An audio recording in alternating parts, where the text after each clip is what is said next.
사실 지금 온 나라가 시끄러운데 이 전세 사기 이야기를 안 할 수는 없을 것 같아서 한번 해보려고 합니다. 내 돈 한 푼 안 들이고 집이 무려 3,400채 어떻게 이런 일이 하는 이제 기사들이 이제 작년 말부터 좀 뜨기 시작했어요. 2022년 10월부터 뭐 경기도 남부부터 해가지고 뭐 인천, 대구, 부산 뭐 할 것 없이 뭐 전국적으로 이제 뭐 이런 갭 투자자들 그리고 이제 뭐 일부러 뭐 명의를 막 옮겨가지고 사실상 뭐 폭탄을 터트리는 이런 일들이 막 전국적으로 일어났는데 그러다 보니까 이제 어느 순간 사람들이 이제 전세 사기라는 이 네 글자가 머릿속에 이제 막 박히기 시작합니다. 최근 들어가지고 더 많이 이제 본격적으로 이제 터지기 시작하고 그 작년 가을 겨울에 터졌던 것들이 이제 본격적으로 이제 경매를 당하기 시작하면서 또 한 번 사회적으로 지금 문제가 되고 있는데 이게 이제 정치권에 연결까지 되면서 대책을 이제 내놔라 하면서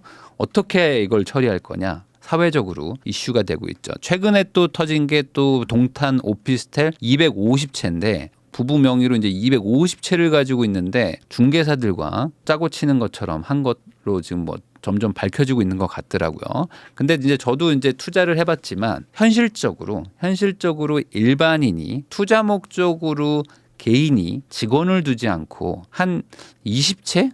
20채를 하는 것도 현실적으로 좀 어렵습니다. 왜냐하면 이게 전세가 2년에 한 번씩 재계약을 하고 그리고 중간중간에 먼저 나가는 사람도 있고 막 그러거든요. 그리고 이제 투자를 한다는 거는 내가 심사숙고해서 집을 산다는 건데 내가 한 달에 한 채 사는 것도 사실 쉽진 않아요. 현장도 가보고 뭐 계약서도 쓰고 하려면.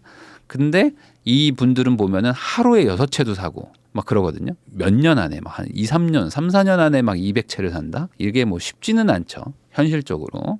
그래서 이쪽도 뭐 파산하면서 전세금을 돌려받기 쉽지 않다. 이런 얘기들이 좀 나오고 있는데 또 터졌습니다. 또 어디냐? 이쪽은 또 부산입니다. 부산에서 집단 전세 사기가 또 터졌는데 이쪽은 또 중개사도 한패다 해가지고 뭐 사기 혐의로 임대인 등 6명을 수사하고 있고 못 돌려받은 게 18억이다 정도. 그리고 또 임대인들 다 연락 두절되고 이런 일들이 있는 거죠. 그리고 또 터졌습니다.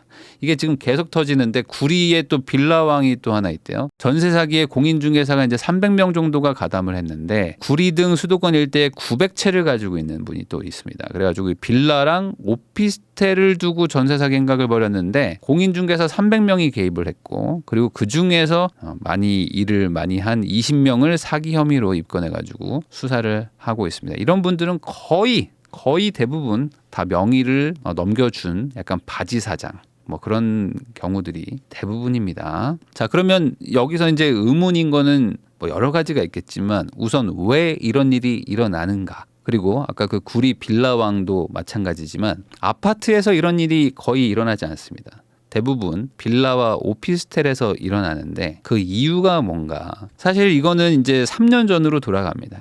2020년 8월에 임대차 3법이 통과가 되는데 임대차 3법이 통과가 된 거는 8월이지만 사실은 정확하게는 5월부터 전세가 올라가기 시작합니다. 왜냐하면 그때 4월이 총선이었는데 4월에 그 당시 여당이 이제 압승을 하죠. 압승을 하면서 바로 얘기가 나왔던 게 임대차 3법을 통과시키겠다 하면서 5월부터 막 이제 군부를 떼기 시작해서 6월 달에 말 나오자마자 한 달 만에 바로 법을 만듭니다. 8월에 바로 통과를 시키는데 그때도 문제가 많았어요. 그래서 분명히 이거 하면 나중에 부작용 크다라고 막 영상도 찍고 많은 사람들이 그거 나중에 큰 문제 생긴다고 했는데 막 통과가 됐었죠. 그리고 그 통과되자마자 매매 전세 둘 다 전국적으로 막 뛰기 시작합니다. 왜냐하면 이제 매물이 잠기기 시작하고 그리고 4년으로 늘어나기 시작하니까 당연히 주인들은 계약갱신 청구권을 피하게 하려고 사전에 막 올리고 그리고 새로 나온 물건들은 어떻게든 비싸게 한 4년치를 받아야 되고 가격을 급격하게 올렸죠. 그러다 보니까 이제 2020년 하반기와 21년도 전체적으로 많은 분들이 이제 전세를 올려주게 됩니다. 그러면서 아파트에서 밀려나는 분들도 나타나죠. 그러면 이제 이런 분들이 어디로 가냐? 빌라와 오피스텔로 갑니다. 그러니까 아파트에 계시던 분들이 빌라 오피스텔로 이동하는 현상이 발생하는데 이때 이동한 분들이 지금 사고가 터지는 거예요. 꽤 많은 분들이 이때 전세가 너무 뛰니까 3억에 아파트 살던 분들이 3억 1천, 3억 3천에 빌라나 오피스텔로 갔다가 거기서 이제 사고를 당하는 거죠. 이때 많은 분들이 아마 그 여러 가지 생각을 했겠지만 여기서 돈이 되는지를 이제 판단한 사람들이 있었을 것 같아요.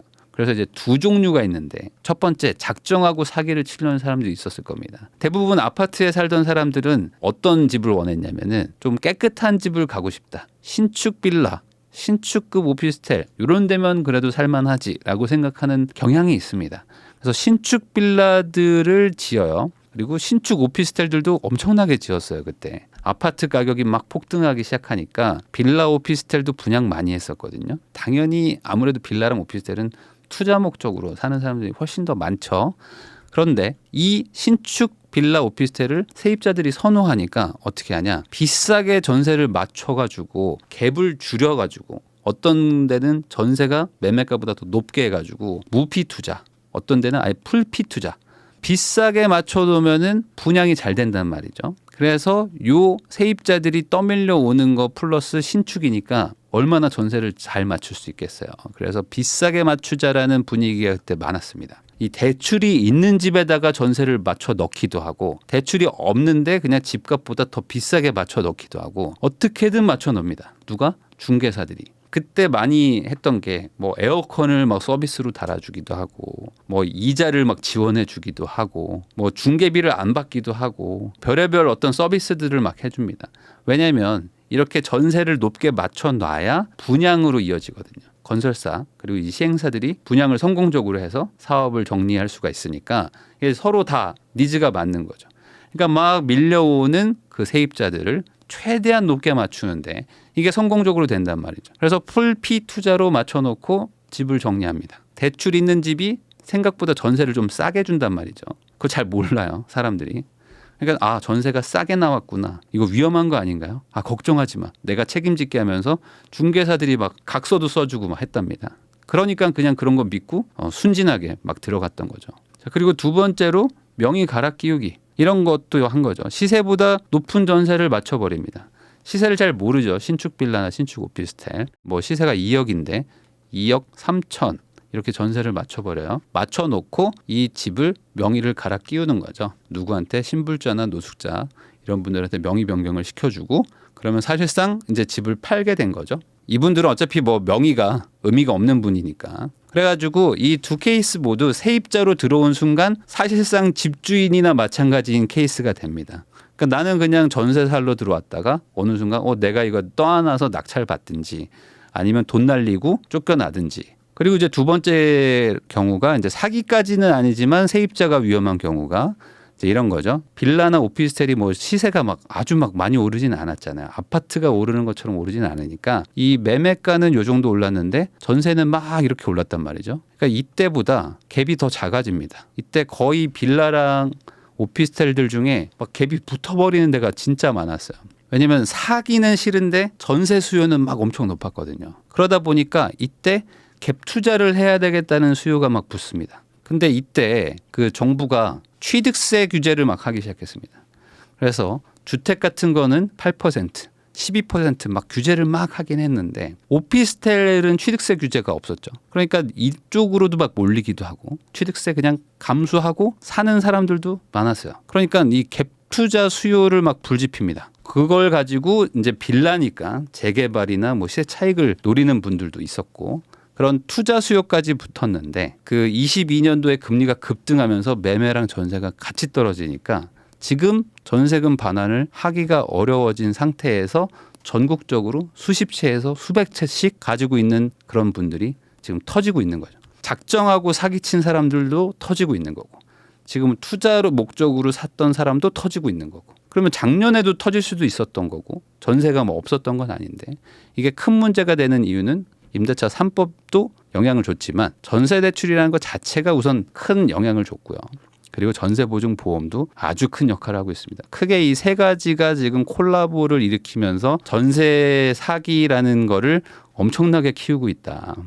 임대차 3법이 전세 금액을 엄청나게 높여놨고 그리고 이제 전세 대출이라는 것 자체가 이제 저금리로 대출을 많이 해줬다는 거죠. 대출이라는 것 자체가 담보를 가지고 해주든지 아니면 뭐 어떤 높은 소득을 가지고 해줘야 되는데 전세 대출은 소득도 안 보고 담보도 없고 그냥 대출을 막 해줬단 말이죠. 80%까지. 그러니까 대출도 많이 해주고 전세 금액 자체도 높았는데, 그리고 보증보험이라는 제도를 이제 활성화시키면서 세입자들 자체가 원래 우리나라 국민들이 뭘 공부를 해가지고 뭐 이렇게 따져보고 뭐 이렇게 하면 좋겠지만 그러지 않잖아요. 원래 그러지 않는데 다 보장해줄게. 내가 다 보증해주고 정부가 다 떠안을 테니까 너는 보증금 받고 나가게 해줄게. 그러다 보니까 이제 세입자들이 아주 안일하게 대처를 했죠. 이 세 개가 엮이면서 사고가 터져버렸다. 자, 그래서 이 미추홀구의 전세 피해자, 아까 뭐 3,000세대, 뭐 2,000세대를 막 가지고 있는 뭐 그런데 뭐 건설왕 뭐 이런 지금 뭐 사기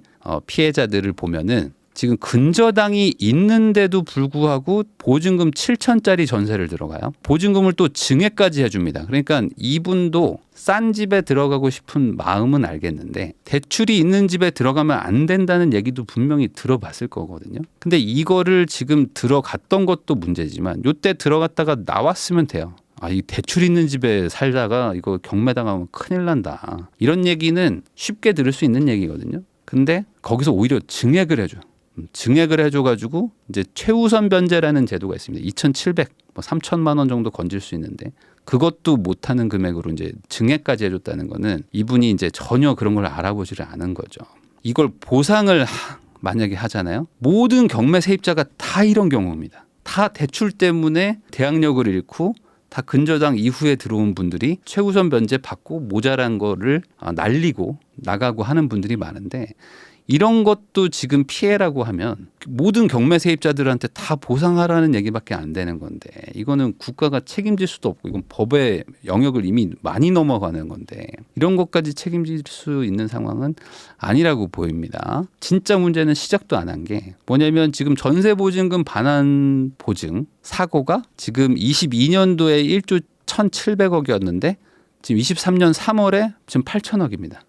자, 그러니까 무슨 소리냐? 지금 3개월 만에 8천억이니까 곱하기 4 해야겠죠? 4 하면은 8, 4, 32, 3조라는 거야. 그러니까 23년도만 지금 한 3조 정도 터질 거라는 거야. 그러면 이거를 어떻게 회수를 할 거냐? 그리고 이게 지금 구상권 청구라는 걸 해가지고 받아내겠다는 건데, 뭐 22년까지만 하더라도 시세가 어떻게든 버텨가지고 받아내려고 했는데 22년, 23년도는 오히려 지금 시세가 내려간 곳들도 많아서 여기서 지금 경매를 넘긴다고 해서 그럼 경매 낙찰가가 그럼 잘 나올 거냐. 지금 빌라랑 오피스텔 경매 시장 지금 분위기 안 좋을 거 아니에요. 지금 이렇게 전세 사기 뭐 난리가 났는데 낙찰가도 많이 떨어질 거고 그러면 회수하는 금액도 낮을 것이다. 그럼 이 상황에서 뭐 아무리 구상권 청구한다고 한들 소유자들이 뭐 재산이 있겠어요? 당연히 없겠죠. 그럼 이거 그냥 다 날아가는 돈이다. 그래가지고 지금 그 주택도시보증공사 허그가 돈을 좀 잘 버는 회사인데 작년에 1,000억 정도 적자가 나고 올해 한 2,700억 정도 적자가 날 걸로 예상을 하는데 앞으로 뭐 계속 지속적으로 적자가 나겠죠. 왜냐하면 이 전세보증보험 자체 이 구조 자체가 뭐 답이 없는 상황입니다. 보험료 자체도 사실 뭐 10만 원, 20만 원을 받고 몇 억을 보증을 해주는 건데 이 몇 억짜리들이 지금 사고가 터지고 있다 보니까 이 주택도시보증공사가 어떻게 뭐 돈을 남길 방법이 없겠죠.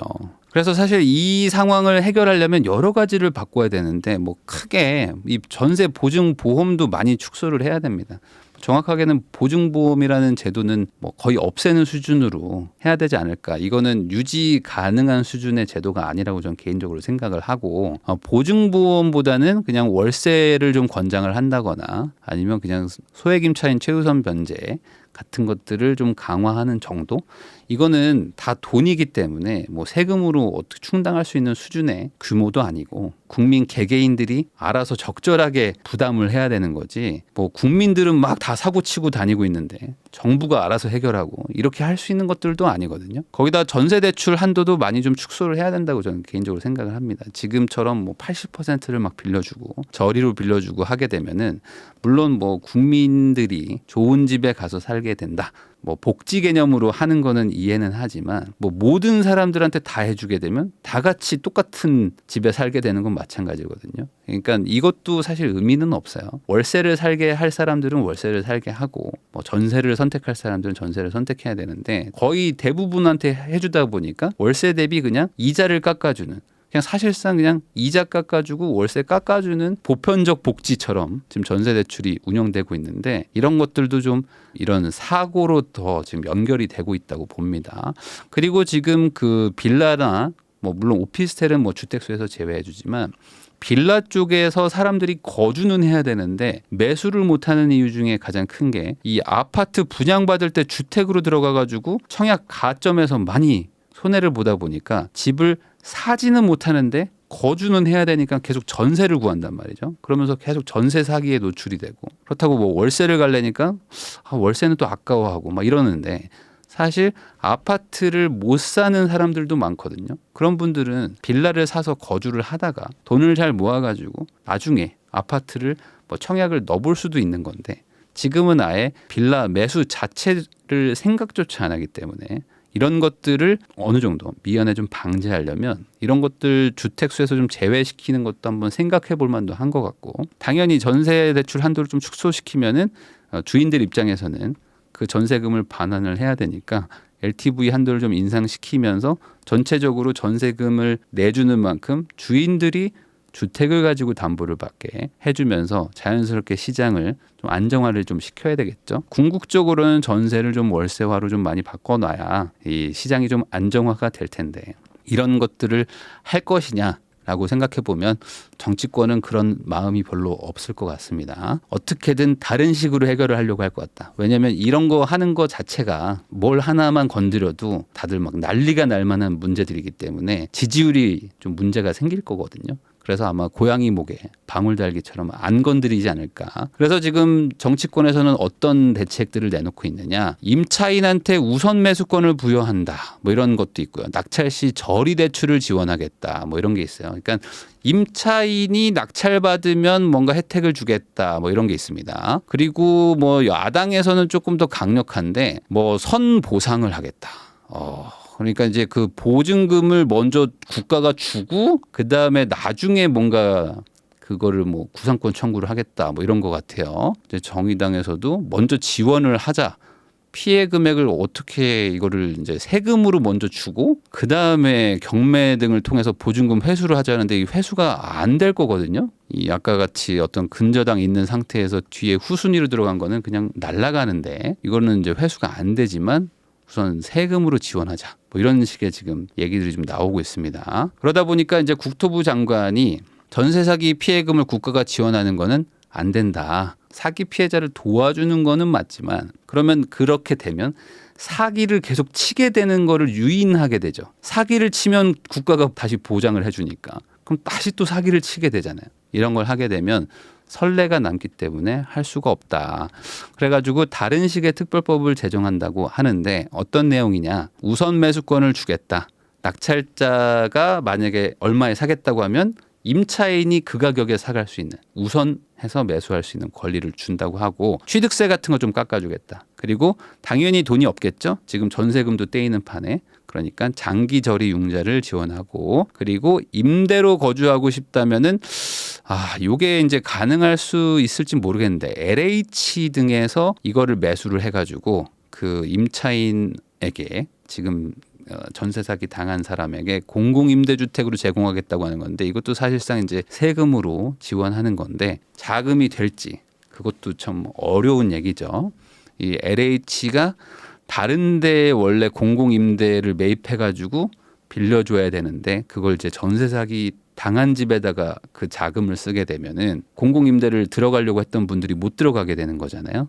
그러니까 이것도 또 누군가에겐 또 선의의 피해자가 또 생기는 거예요. 그리고 뭐 전세 사기 등 대규모 재산 범죄 가중 처벌 뭐 이런 것들을 한다고 하면서 이제 급하게 특별법을 지금 27일에 뭐 통과시킨다고 합니다. 근데 저는 이제 개인적으로 너무 아쉬운 부분은 이거예요. 실질적으로 지금 이 상황에서는 경매 낙찰자 지원법이 되어야 되거든요. 그래서 낙찰가를 최대한 높게 해줘야지 사실 모두가 지금 문제가 조금이라도 해결이 됩니다. 그러니까 임차인을 지원하는 거는 해결책이 되지가 않아요.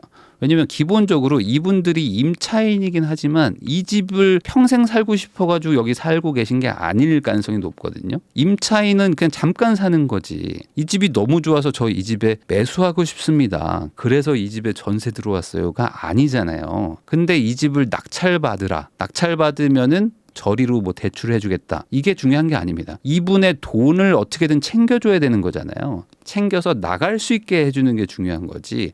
전세 사기 당한 집에 살게 해주는 게 핵심은 아니란 말이죠. 그러니까 낙찰자 지원법이 돼야 되는데 그 부분이 지금 없는 것 같아요. 비싸게 낙찰이 되게 되는 게 사실은 모두에게 이득이고 이 임차인이 우선 매수권을 준다고 하는데 그 집을 낙찰받기 싫은 분들은 우선 매수권을 안 쓸 거란 말이죠. 그러면 저는 오히려 이런 전세 사기로 판명이 난 집을 낙찰받는 경우에는 그 낙찰자에게는 무조건 세금 혜택을 준다. 아니면 그런 집에 대해서는 정부가 특별 상품을 하나 만들어 가지고 아주 저리에 대출을 해준다거나 아니면 이거는 주택수에서 제외를 시켜준다고 하면 다주택자 아니면 뭐 투자자인 사람들도 경쟁을 할 거란 말이죠. 그러면 그런 집들이 낙찰 경쟁이 붙어가지고 낙찰가가 올라갈 텐데 그런 게 낙찰가가 최대한 올라가야 이 임차인 분들이 어떻게든 뭐 몇백만 원 아니면 뭐 1,000만 원, 1,500만 원이라도 낙찰가가 더 올라가서 그 안에서 내 전세금을 조금이라도 더 돌려받는단 말이죠. 근데 지금 그 개념이 아니고 집을 낙찰을 좀 싸게 받으셔가지고 그 집 가지고 뭐 거기서 사세요. 이런 정책으로 가는 것 같아서 좀 아쉽습니다. 그래서 이렇게 되면은 어떻게든 싸게 낙찰되는 방향으로 가는데 좋은 건지는 잘 모르겠어요. 임차인이 싸게 낙찰 받았다고 해서 전세금을 뭐 많이 보장받는 것도 아니고 그 집의 시세를 얼마로 조사를 하실 수 있을지도 잘 모르겠고 우선 매수권을 준다고 했는데 그 우선 매수권이라는 것 자체가 다른 입찰자가 1억에 썼을 때 내가 1억에 가져갈 수 있는 권리거든요. 이 전세 사기를 당했다는 거는 정말 부동산 지식이 아주 극히 낮은 수준인 사람일 가능성이 높은데 몇 달 되지도 않은 사람이 이런 걸 공부해가지고 이 우선 매수권을 이겨가면서 적절한 시세에 내가 이걸 입찰할 수 있을까? 좀 답답합니다. 어쨌든 이게 조금 이상하게 가는 게 이 피해자분들은 지금 이걸 요구하고 있어요. 그 뭐냐? 결론은 이건 것 같아요. 그러니까 세금으로 지금 피해액을 보전해 달라. 아까 말한 대로 우선은 정부가 피해자들의 전세금을 좀 최대한 주고 그러면 자기들은 이제 집을 나가겠다. 아니면 뭐 이 집을 인수하겠다. 그 다음에 사기꾼들한테 정부가 좀 받아내라라고 이제 주장을 하는데 과연 이게 진짜 가능한 일인가는 좀 고민해 볼 필요가 있을 것 같습니다. 왜냐하면 이게 현실적으로 너무나 큰 금액이기도 하지만 이걸 한번 하게 되면 모든 일들에 대해서 다 정부가 이걸 책임을 져야 되는데 가능할 수 있는 일인지. 그래서 아까 제가 말씀드렸듯이 낙찰가를 최대한 높게 쓸 수 있도록 낙찰자를 위한 특별법이 나왔으면 좋겠는데 지금은 임차인, 세입자를 위한 특별법만 나오고 있어가지고 이게 큰 혜택이나 어떤 큰 상황 해결이 되지는 않을 것 같아요. 저는 그냥 간단하게 생각하면은 이 돈 문제는 돈으로 해결해야 되기 때문에 입찰자들이 돈을 많이 들고 올 수 있게 하는 그런 법으로 좀 바뀌었으면 하는 마음입니다. 그렇지만 지금 그 법을 바꿀 수 있는 그런 권한이 있는 분들은 딱 지금 이 표정인 것 같아요. 별 생각 없으신 것 같고 욕 안 먹는 방향으로 갈 수 있는 방향으로 정책이 나오고 끝나지 않을까 생각이 돼서 좀 아쉽다 정도로 영상 마무리하겠습니다.